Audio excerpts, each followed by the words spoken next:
On tonight's show, I'll reveal for the first time anywhere how the U.S. government intentionally poisoned and killed thousands of Americans.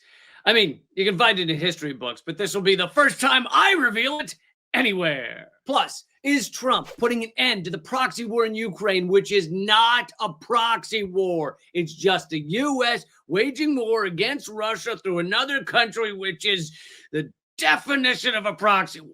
Damn it. And could it be that we're actually in a planetary phase shift in which we'll soon see superabundance, peace, harmony, and sustainability? Or did I just take too many mushrooms this weekend? All that and more coming up right now.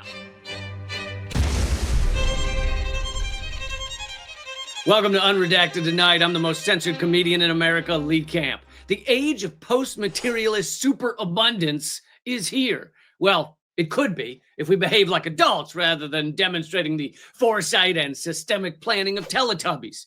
I know getting us to act like grown-ups is a bigger ask than gently requesting Mitch McConnell climb Mount Everest or a staircase. Unfortunately, if we continue down the path we're on, I'll call it the psychopath for now, then all planetary boundaries for life systems will be breached, and we will have successfully ruined the only cool place to hang out for roughly 4,000 light years. And by ruined, I don't mean the music isn't good no more. I mean, there's no food to eat. And I just think life is better with food. I know, I'm a bougie bitch. But like I said, there's another path, one with superabundancy, security, and a future that's like, rather than, it burns. Journalist and show-off smarty pants Nafeez Ahmed put the ideas together well in his recent writings. He says, the empirical data shows unequivocally that if we took the pure forecasts of material trends and imagined that we deployed them rationally without weird hang-ups like nationalism, incumbent barriers like nationalism, self-flagellating narcissism like Trump, or regressive self-defeating culture wars, trans story time will be the death of us all. I stand by that. We have the ability to rapidly transition to a new ecological civilization that could provide abundant energy, materials, food, transportation, Cinnabons, and knowledge to all without hurting the earth. I added Cinnabons because why not? This looks like a new human Earth system in which humans stop seeing themselves as separate from each other and from the planet, but finally recognize ourselves as integrally interconnected with each other as part of the Earth herself. We are as much part of the Earth as conjoined twins are part of their tetherball league. Little known fact, conjoined twins, excellent tetherballers. In all honesty, humanity is at a fork in the road. And luckily, one of the prongs or tines or paths or legs, if a fork had legs, that sounds disgusting. Anyway, one of the sides of the fork is really awesome. The looming obsolescence of the industrial order is part and parcel of a civilizational scale metamorphosis in which a whole new human system is emerging. You see, the current industrial order is collapsing or fading away quickly. And bloodthirsty clowns like Donald Trump, Benjamin Netanyahu, Howie Mandel are accelerating it. But they aren't the cause of it. This all-encompassing phase shift could look like horrific societal collapse where we all hoard guns and tuna, or maybe guns that shoot tuna. That would be, no, what would the point of that be? God, I am a terrible inventor. I've always, like, my best invention was a car-sicle. It was a bike attached to the roof of a car so the bike rider could go like way faster. But then I realized most people would probably just choose to ride in the car part of the car-sicle, and anybody riding on the bike would get slammed into a low bridge at 70 miles per hour. Then it's a car-sicle, but spelled differently. Anyway, humans very well could take the awful path of the fork in the road, societal collapse, continuing to breach the last three planetary boundaries until there's no hope for survival. And millions of years from now, maybe a new intelligent species that looks like an octopus wearing glasses will marvel at how quickly and effectively capitalism killed us all. But how would they get the glasses to stay on? Alternatively, we could take the path of a breakthrough, a reinvention, a rebirth of the way humans relate to the planet and to our future. I'm rooting for that one, even if we're covered in gooey afterbirth. Industrial civilization appears to be moving through the last two stages of its current life cycle, breakdown and renewal, similar to Peter Thiel before he sheds his exoskeleton and thousands of Peter Thiel larvae hatch out of his brain pupa. Every fundamental technological system that defines civilization, energy, transport, food, materials, and information is experiencing a phase transition in which incumbent industrial age technologies are on track to being outcompeted and replaced by a new set of technologies across all these sectors. Think about it. Green energy, bullet trains, EV autonomous vehicles, hydroponic farming, cheaper desalination processes, quantum computing, and of course, AI girlfriends or boyfriends that won't talk over you so much and at least pretend to enjoy watching sci-fi things with dragons in them. Is that too much to ask, Catherine? XV79000. When I'm really mad at her, I call her by her full name. And the old school fossil fuel-based societal operating system, or OS, is antiquated and struggling to hang on to power. The petro world is dying, and the petrodollar along with it. But can we create a new operating system before the old one destroys our planet's ability to support us? That's the question. Our current OS is aimed at maximizing human consumption, aka materialism. How can we achieve the most materialism for the most people for the greatest number of hours per day? In layman's terms, people gotta buy, use, and shit out loads of stuff all of the time, never pause or waver. That's the driving motivation of our society? Each corporation wants to figure out how to get more people using their products more often. The companies that are always growing, like a cancer, win the game. The ones that aren't always growing lose. Wait, but isn't cancer bad? Gary, is cancer bad? You know what? Look it up, Gary. I want a report on my desk. I'm not going to read a whole report. I want a paragraph on my desk tomorrow. A sentence tomorrow. Is cancer bad? This OS is simply incapable of managing a new system that is inherently networked, distributed, and participatory, and that must respect planetary boundaries. Let me translate. Our current societal operating system blows. I also would have accepted sucks balls or eats dirty dung piles. I'll give an example. With hydroponic farming, food, let's say tomatoes, could be grown locally and organically using 90% less water and 100% less soil than old methods. Right now, there is drought in many areas around the world. U.S. farmlands right now are struggling. They look like Clint Eastwood's upper thighs. I just assume he doesn't moisturize, but I could be wrong.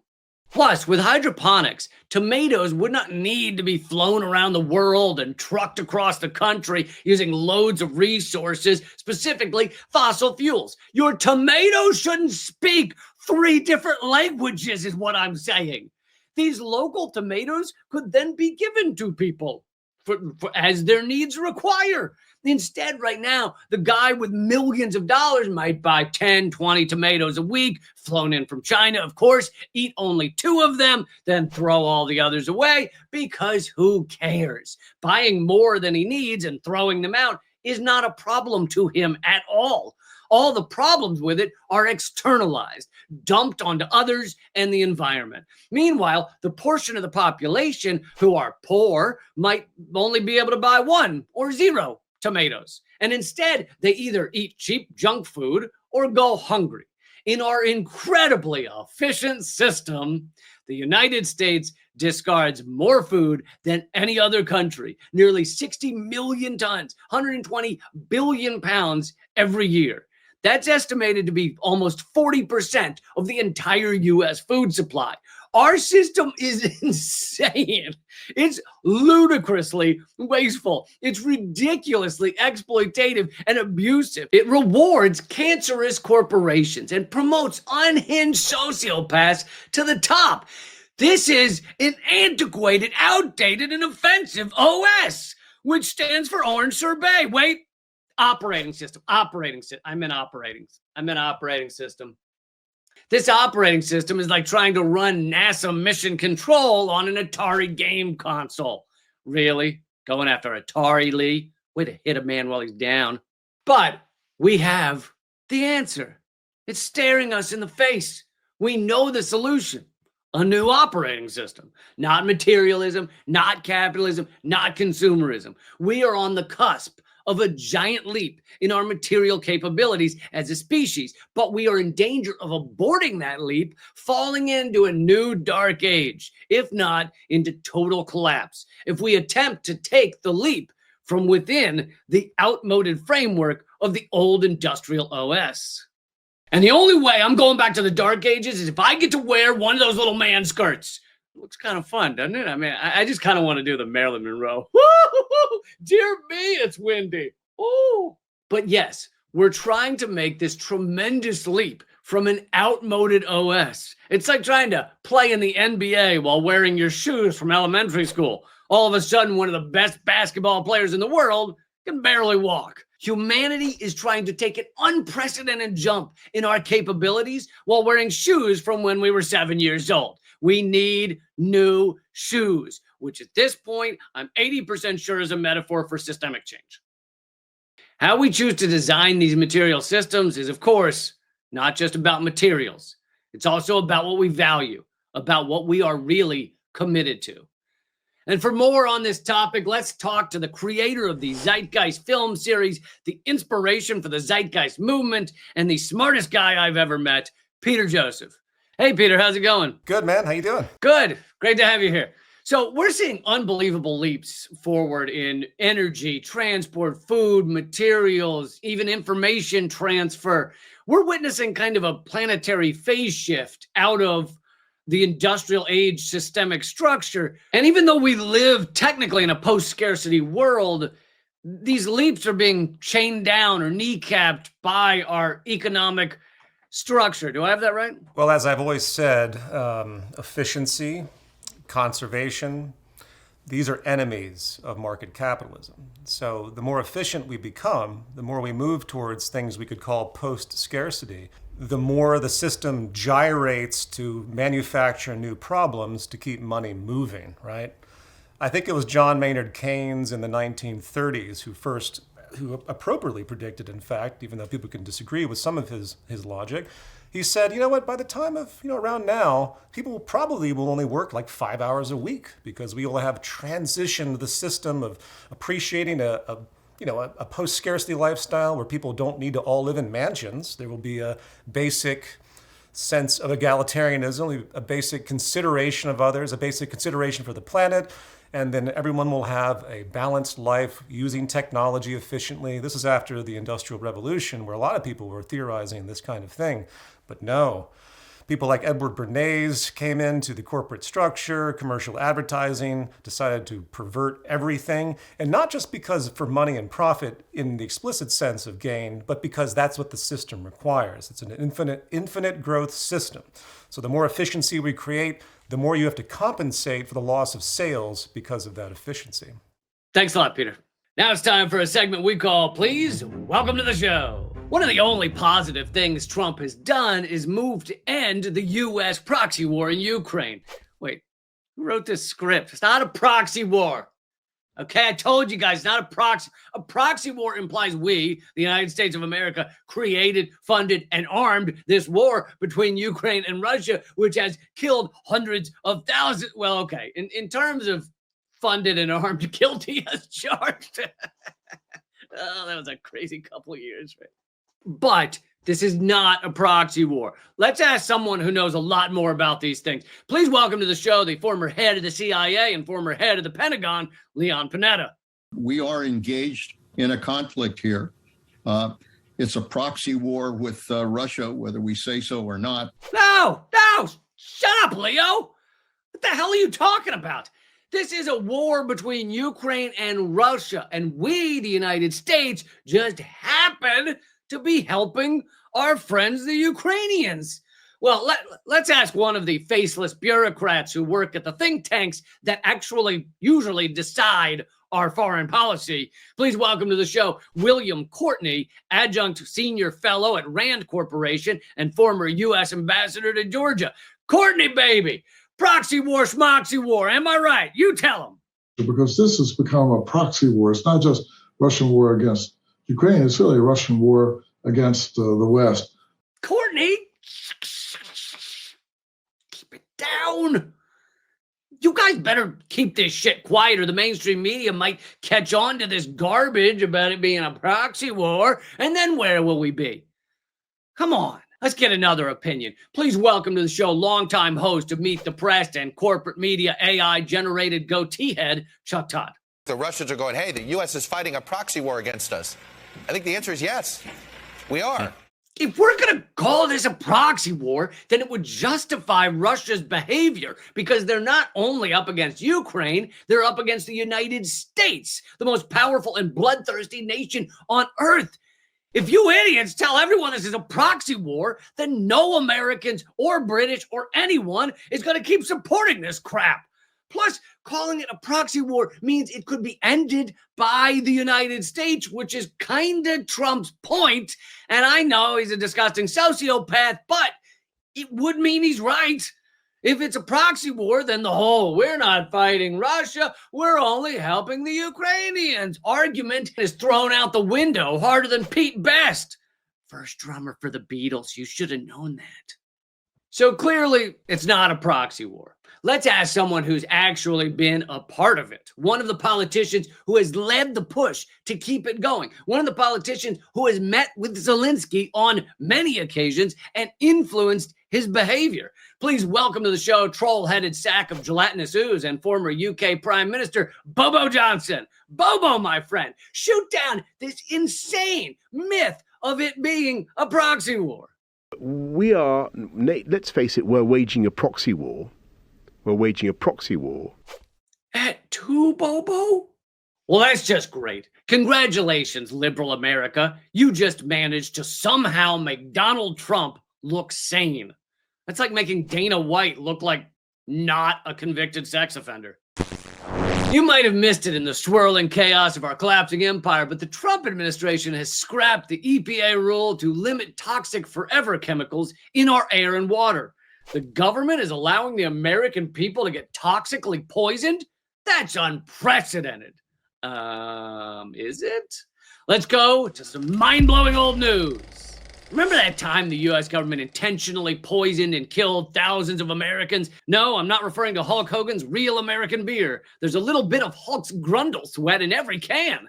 No, I'm actually referring to several years during Prohibition in which the U.S. government intentionally murdered innocent Americans. From 1920 to 1933, alcohol was illegal in the United States, while marrying your pet marmoset was fine. Actually, you got a tax break for it. But the fact that alcohol was illegal did not stop the consumption of alcohol. What? That's so weird. Making drugs illegal has totally stopped all drug intake. Speed limit laws have stopped all speeding, and Trump and Biden's efforts to make it illegal to protest Israel have absolutely stopped anyone from standing up against Israel. And that's why I would never do it. But I do love free watermelon. You know, I've always thought watermelon should be free from the river to the sea. It should just be free, you know? Okay. Suppose I should move on. Anyway, alcohol was illegal for 13 years. Speakeasies promptly opened for business. By the decade's end, some 30,000 existed in New York City alone. Street gangs grew into bootlegging empires built on smuggling, stealing, and manufacturing illegal alcohol. Where were they stealing the spicy sauce from? Well, alcohol was used then, as now, in a lot of products that were not meant for consumption. So the gangs would rob trucks transporting the alcohol used in fuels, paints, medical supplies, etc., and turn it into a lovely paint thinner cocktail. By the way, Goldschlager is still made from paint thinner.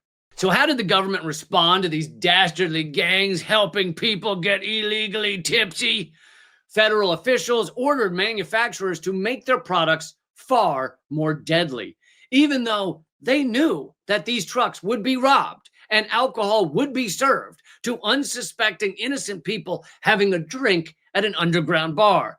Ultimately, the poisons inserted into the alcohol included kerosene, brucine, gasoline, benzene, cadmium, iodine, zinc, mercury salts, nicotine, ether, formaldehyde, chloroform, camphor, carbolic acid, quinine, and acetone. And that was before that was the ingredient list on a pack of Skittles.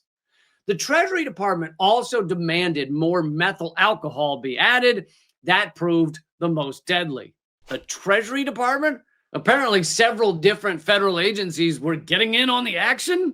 What do you mean you're poisoning innocent Americans? Without us? We want to do it, okay? Can't believe you. Next time we're out murdering our own citizens, we're going to leave you out. See how you feel.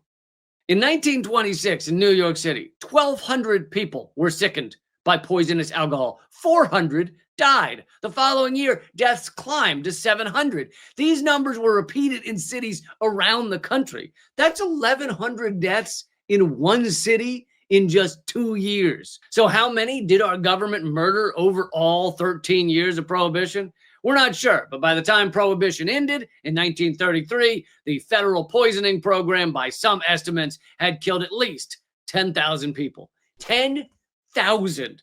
And it's tempting to think, well, at least that had nothing to do with class war, like most abuse in the American system. Anybody could die from this poisoning campaign, including the rich.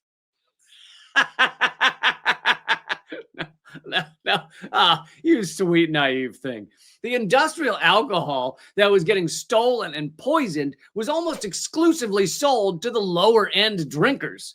The rich could afford the good illegal booze that was probably flown in on Air Force One. Wait, this was the 1920s. So flown in on Blimp Force One, or maybe strapped to a dolphin or a donkey or something. I don't know. Maybe they could strap the dolphin to the top of a blimp so it could go fast. Why am I so bad at inventions? Anyway, the federal government was poisoning and killing tens of thousands of largely lower class Americans. And who cares about them? Nowadays, we just lock them up in the prisons where they belong.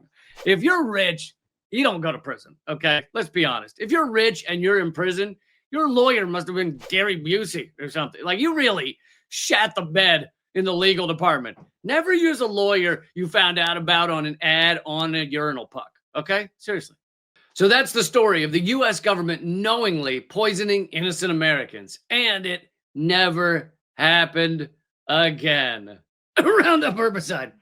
Sorry about that. Teflon. Cigarettes. I'm really sorry. Agent Orange. I apologize. Lead poisoning. I just, what's wrong with me? Fracking runoff. You know what? Just go ahead and show the next thing. Asbestos. I need some water, not from the tap. That stuff is poison. It's time for a little segment called What People Care About More Than Gaza. Let's see what geopolitical strategist and State Department consultant John Sitilides cares about more than Palestine. Can I ask your stance on Palestine, sir? Palestine. You look like you got plastic surgery, sir. Can I get your stance on Palestine? Yeah. Okay. Oh, apparently more upsetting than the 200,000 people killed in Gaza is whether he got plastic surgery. I guess 200,000 people equals one bad nose job. What's the deal with that? Actually, can we get Jerry Seinfeld in here for a good what's the deal with that? Jerry, can I get a selfie? Sure. Free Palestine! I don't care about Palestine. Yikes. What's the deal with that shit? Apparently he's got a soul about nothing. And here are your headlines from the future. Coming up in 1 week, you'll read 64% of U.S. college students majoring in post-apocalyptic survival. And reassuring news will come in April when DeepSeek AI promises humanity it won't take all the stupid, meaningless fleshbag jobs you adore so much. Coming up in just 3 days, you'll learn 30-year-old walking by ATM tries really hard to remember what they were for. And the New York Times will report in June, Greenland quietly building Great Barrier of Dead Walruses to block Trump from coming. And finally, in mid-May, you'll hear Lebanon, pretty sure Israel looking at it in a weird way. That's the show. But please make sure to click subscribe and join us every Thursday for a new episode of Unredacted Tonight. Plus, if you want to see my full and uncut interview with Peter Joseph and get loads of other perks like my ebooks, become a member at leecamp.com or patreon.com/LeeCamp. The revolution will have laughter. Keep fighting.